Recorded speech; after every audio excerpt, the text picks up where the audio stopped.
Warsaw's Old Town. In 1945, it lay in ruins, 90% destroyed. In 1980, its reconstruction was completed.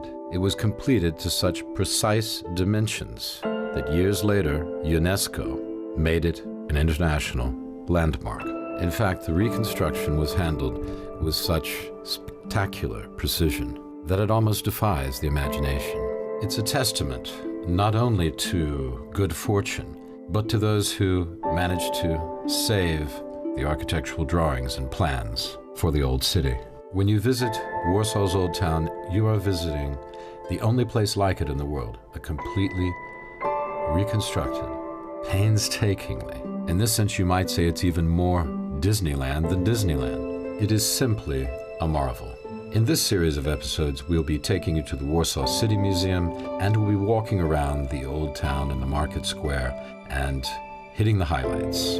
We hope you'll get some sense of the old town's history and its present-day life. Come with us for a walk through living history in Warsaw's fantastic old town. Welcome back to Poland Daily Travel. I'm here with Peter Chemachowski, our friend and guide. Hello. Hi, Will. Through these episodes, talking about the Warsaw Old Town and talking about things relative to Warsaw's history. Promoting Warsaw, promoting Poland. And why not? Absolutely. It sounds like a good thing to do. The mermaid has stood as a symbol of the city since the beginnings of the city's history. This figure combines, of course, animal and human traits. And over time, it has evolved a little bit.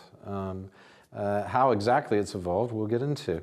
It appeared as a kind of emblem of the city from the 15th century. And then during the Second World War, of course, there was no Warsaw, there was no mermaid.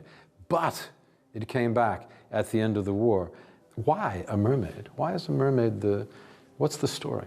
Good question. Good question. Thank you for introducing me with the question at the end. The basics for the shape of the symbol of the city is coming from a very simple and from a very good basics.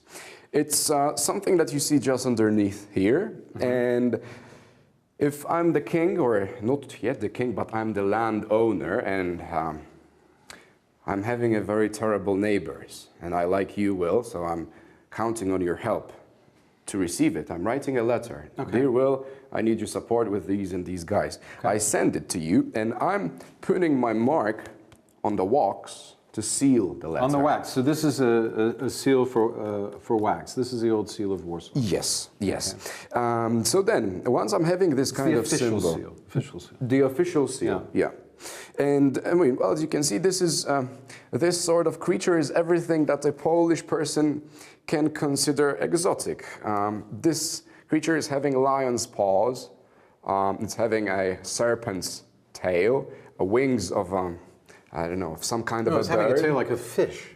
A little bit here, yeah. Like fish and a sort or a reptile. Exactly. Yeah. So, I mean, difficult Reptilian scales, in a sense, aren't they? Yeah. Yes, yes. I mean, I can tell you that the Polish people, they are rather used to, I don't know, a rabbit, a cow, and something more peaceful. Not a lion, not a reptile that much. But then, this is where we start with because of the very symbol. Over time, the symbol evolves. We are having the craftsman being able to deliver better tools, more precise. So then we are having this, I would say that this is looking more like a harpy. A harpy? A monster. Then a harpy is a female, a feminine entity which lures sailors onto the rocks, right? Yeah. The thing is that this one would not sing. It's just, let's say, a familiar of a harpy. Yeah. Or the bartender in a bar I used to go to. You may call it like this. Then, as you can see, the symbol evolves. It's more of a dragon here with a sword and a shield. Then you're going to have something more like a demon from the ocean, from the depth of the ocean.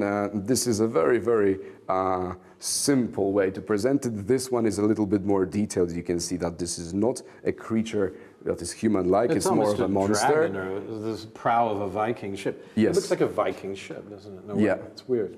So this is why we should rather think totally different. Yeah. this is a monster here than a human. And then we have another evolution already looking more like Ariel. I can tell you've done this before. The speech. This is something that's that is interesting. I'm learning. Yeah. It's important to get to know, because this is Ariel from Disney already. Okay. This is something that every child in the modern times it's a Disney will thing, identify. yeah. That's right. And then we have it adopted as a symbol. Of course, it's my humoristic approach. The natural evolution of the symbol went in this way, so that in the end, in the 20th century, we have a lady. You can see that the lady has some breast. She has it. She's evolved into more of a lady. Yeah. On the seal. These are not as different. This is not the exact copy. It's so bizarre. I mean, how did they decide? Look, if we come back here, look, Peter, come back here. Come back here. Look at this. Here, the lady has really short hair and looks almost like a man. Precisely.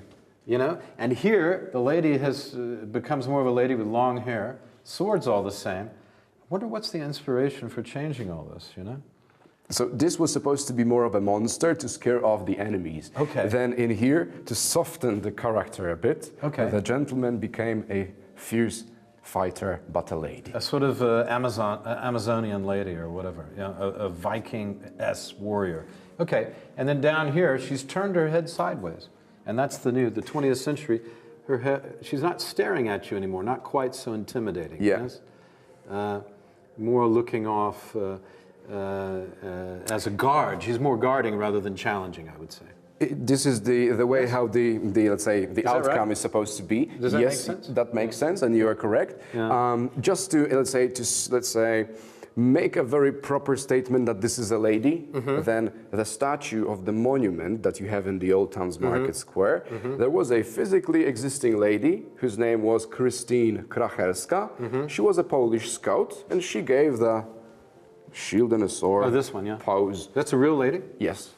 She was a scout. She was a scout, and there was a regular sculpture making the copy of the shape, so to make it more realistic and more to the people. Very interesting, because you know the Vikings, we now know that a lot of women were fighting. Yeah.